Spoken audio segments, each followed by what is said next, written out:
Okay, praise the Lord, hallelujah. So దేవుని సంగమా, దేవుని కొరకు ఏం చెప్తున్నాను, బ్రతకటము అని అంటే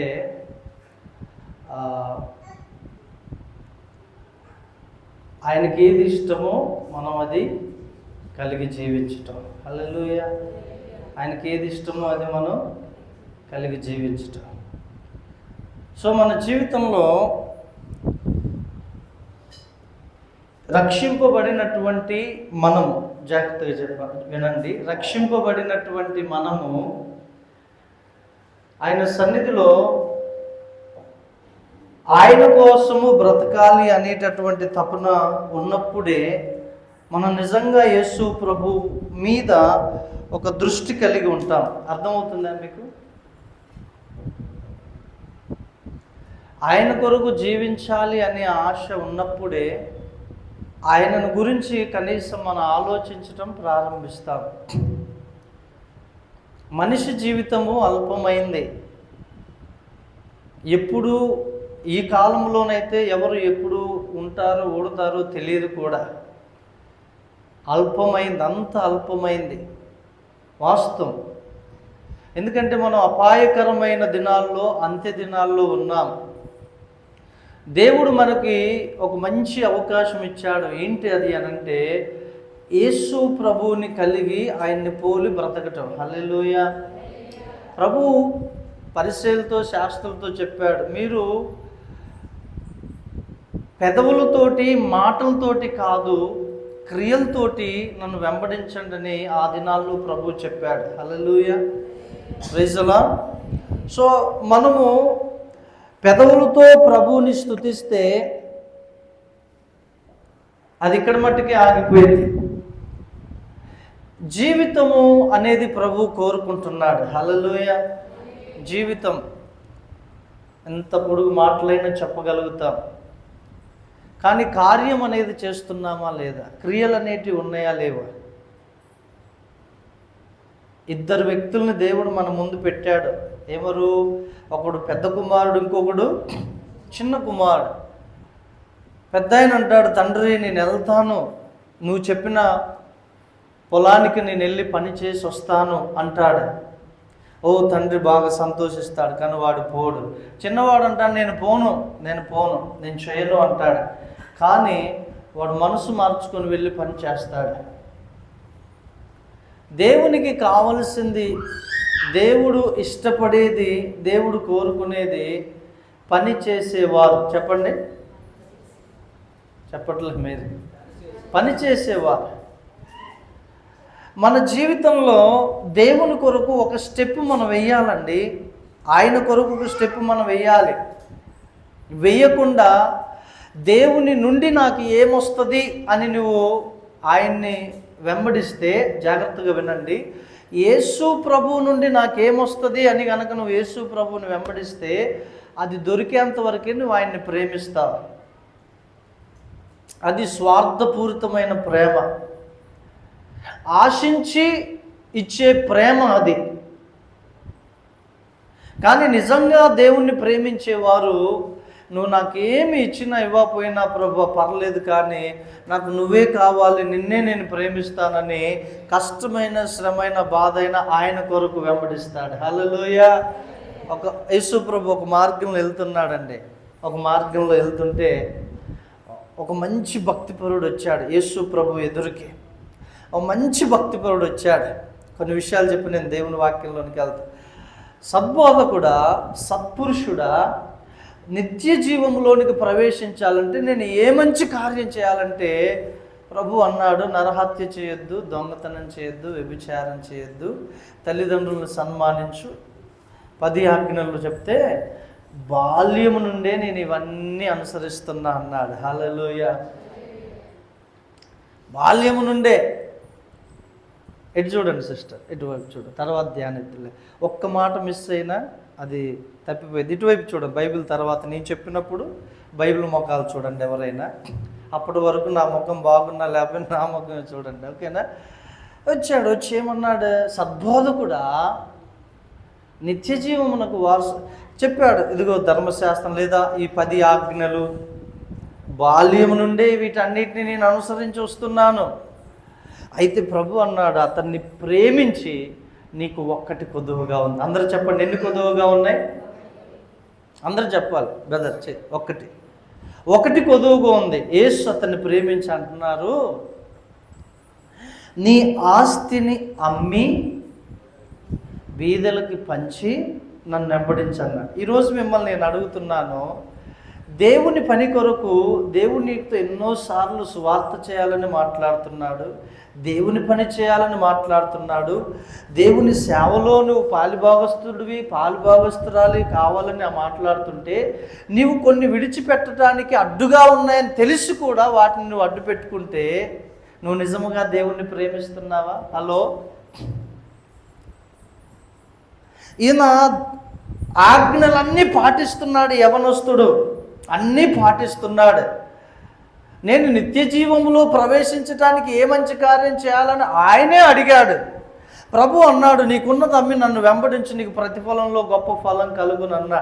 ఈ రోజుల్లో చాలామంది క్రైస్తవులు నేను ఆయన్ని ప్రేమిస్తున్నా అనుకుంటున్నారు, ఆయన ఆజ్ఞల్ని పాటిస్తున్నా అనుకుంటున్నారు. వద్దదే, ఆయన్ని సేవించటానికి కొన్ని అడ్డుగా ఉన్నాయి, వాటిని విడిచిపెట్టడానికి మనస్సు రావట్లేదు చాలామందికి.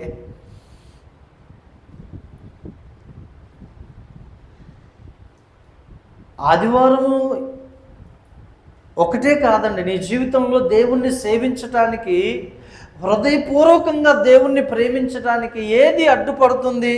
పాపమని నేను చెప్పట్లేదు, ఏదో నీకు లాభకరమైందే అడ్డుపడుతుంది, దాన్ని నువ్వు పక్కన పెట్టగలుగుతున్నావు ప్రభువుని ప్రేమించే విషయంలో.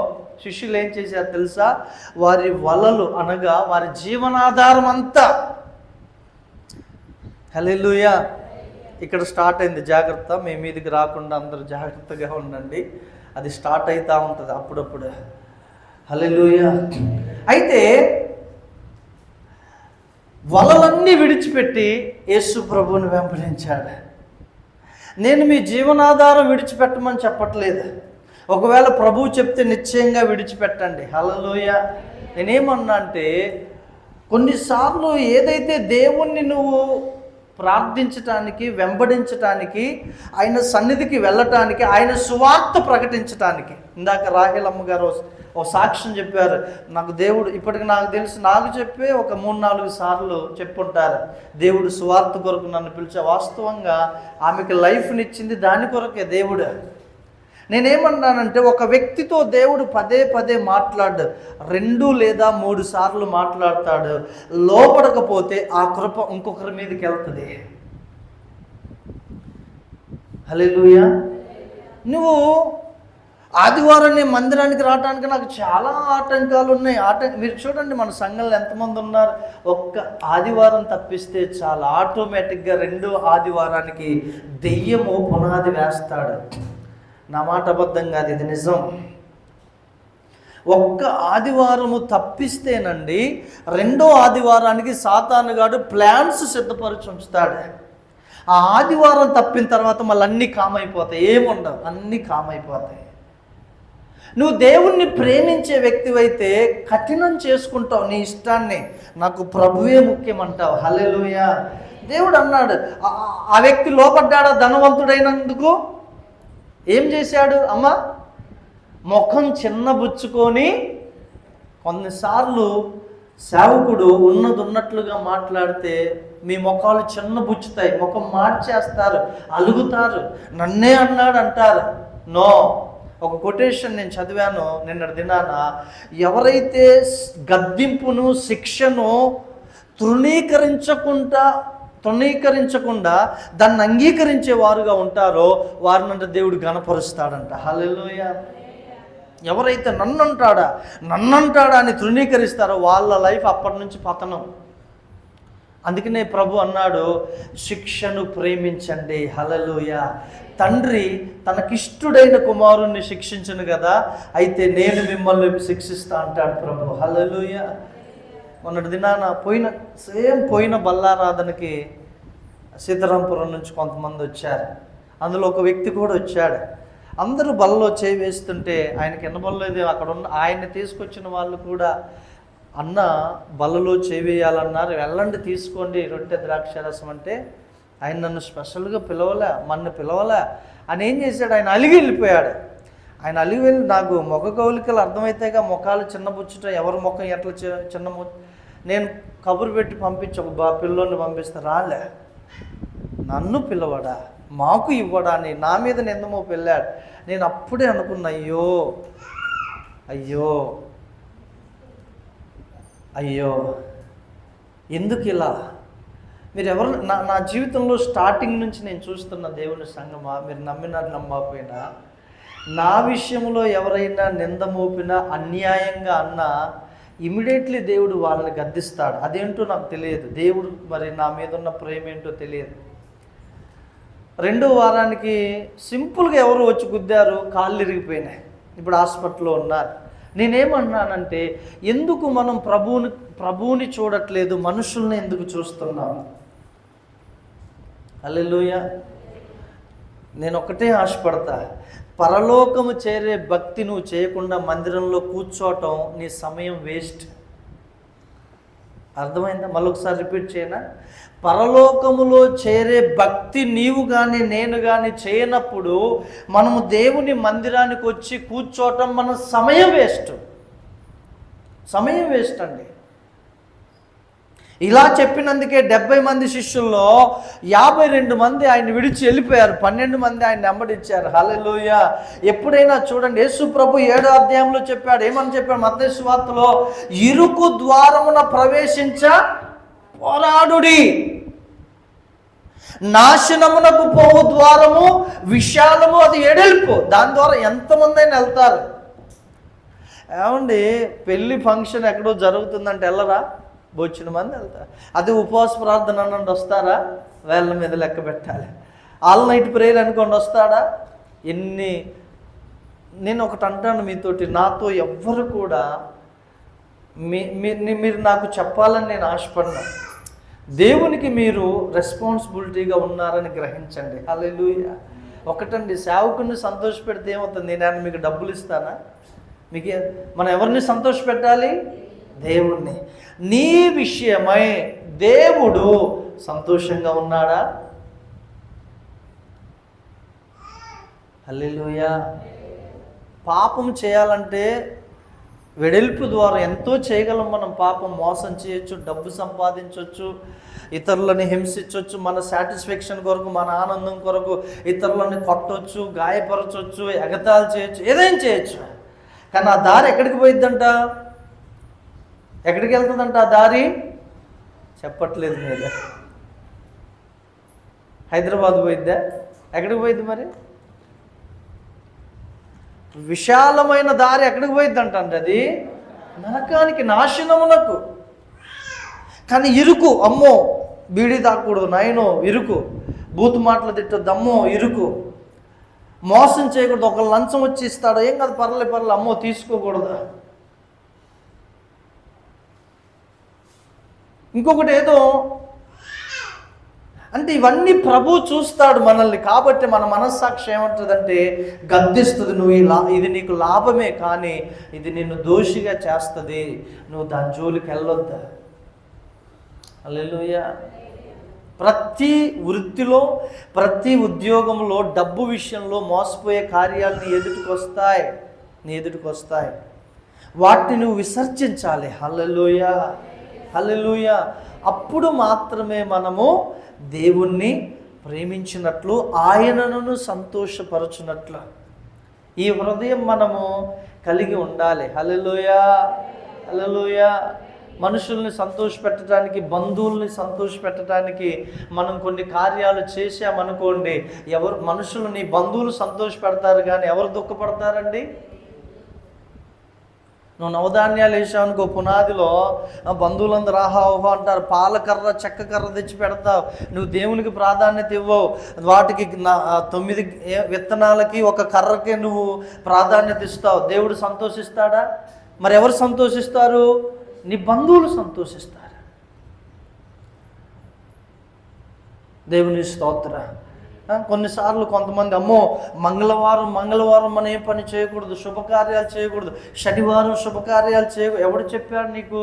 ఏది పాటిస్తున్నావు నువ్వు?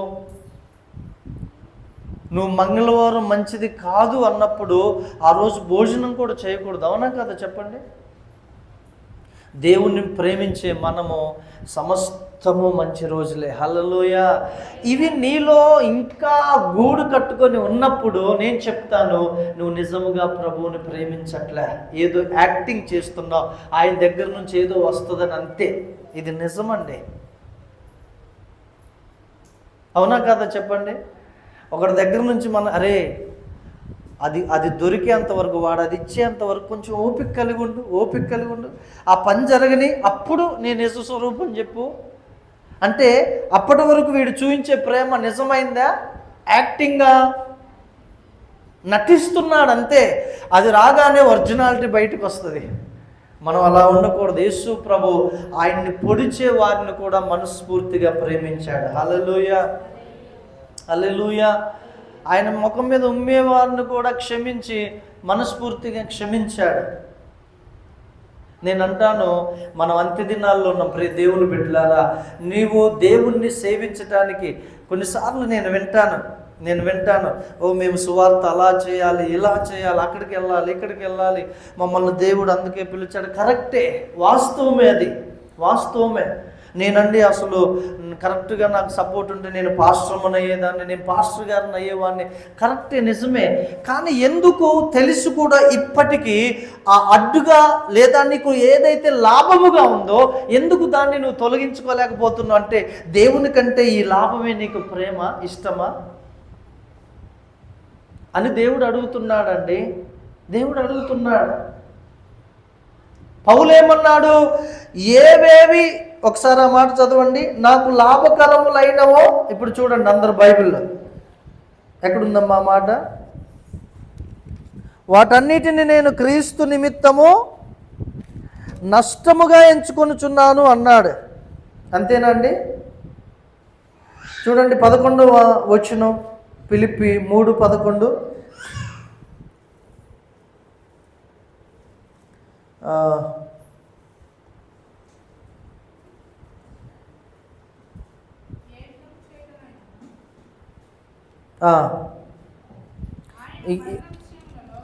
చదవండి అమ్మా, ఇంకో మాట కూడా నేను చదివిస్తానా?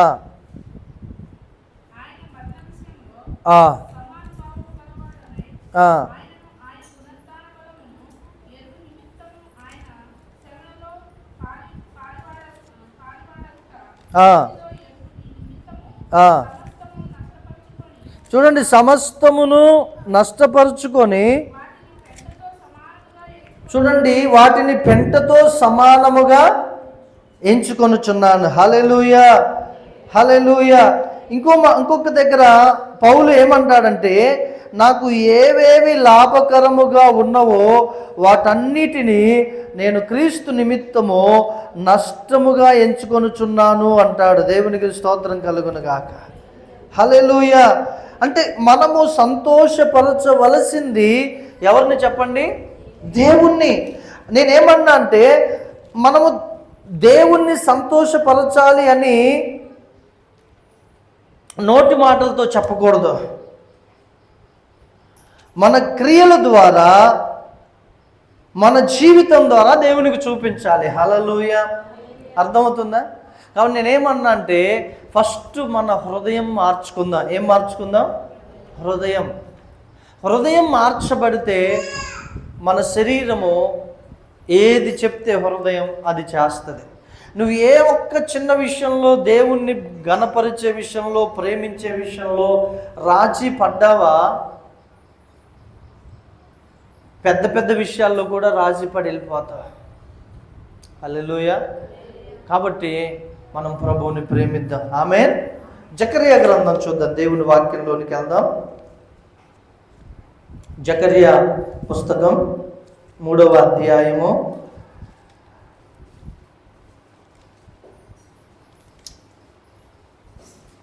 1వ వచనం నుంచి చదువుదాం. జకరియా పుస్తకం